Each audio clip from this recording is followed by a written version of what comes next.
సార్వత్రిక ఎన్నికల నేపథ్యంలో ఫిరంగిపురం మండలంలోని గ్రామాల్లో 144 సెక్షన్ అమల్లో ఉందని, ప్రజలు ఎలాంటి అల్లర్లు, గొడవలు, వివాదాలకు వెళ్లిన వారిపై కఠిన చర్యలు తప్పవని సీఏ వీరేంద్రబాబు తెలిపారు. శనివారం ఆయన మాట్లాడుతూ జూన్ 4న వెలువడనున్న ఎన్నికల ఫలితాలను దృష్టిలో పెట్టుకుని గ్రామాల్లో మైక్ ద్వారా ప్రజలకు పలు సూచనలు, ప్రచారం నిర్వహిస్తున్నారు. ఓట్ల లెక్కింపు ముందు కానీ తర్వాత కానీ సభలు, సమావేశాలు, విజయోత్సవ ర్యాలీలు నిర్వహించకూడదని తెలిపారు. 144 సెక్షన్ అమల్లో ఉన్నందువలన నలుగురు అంతకంటే ఎక్కువ మంది ఒకే చోట గుమికూడి ఉండకూడదని సూచించారు.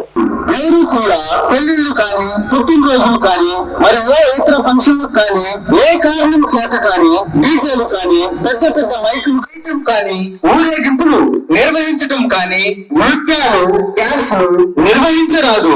144 సెక్షన్ అమలులో ఉన్నందున పోలీసు వారి నుండి ఏ కార్యక్రమానికి కూడా పర్మిషన్ లేదు.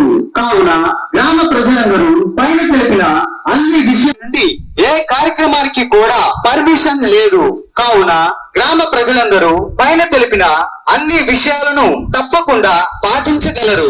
పాటించని ఎడల పోలీస్ వారు తీసుకున్న చట్టపరమైన కఠిన చర్యలకు బాధ్యులు అవుతారు. మరియు పై వారిపై రౌడీ షీట్స్ ఓపెన్ చేయబడును మరియు పీడీ యాక్ట్ నమోదు చేసి కఠినమైన చర్యలు తీసుకోవటం జరుగును. కావున ప్రజలందరూ కూడా పోలీస్ వారికి సహకరించవలసిందిగా కోరుచున్నాం.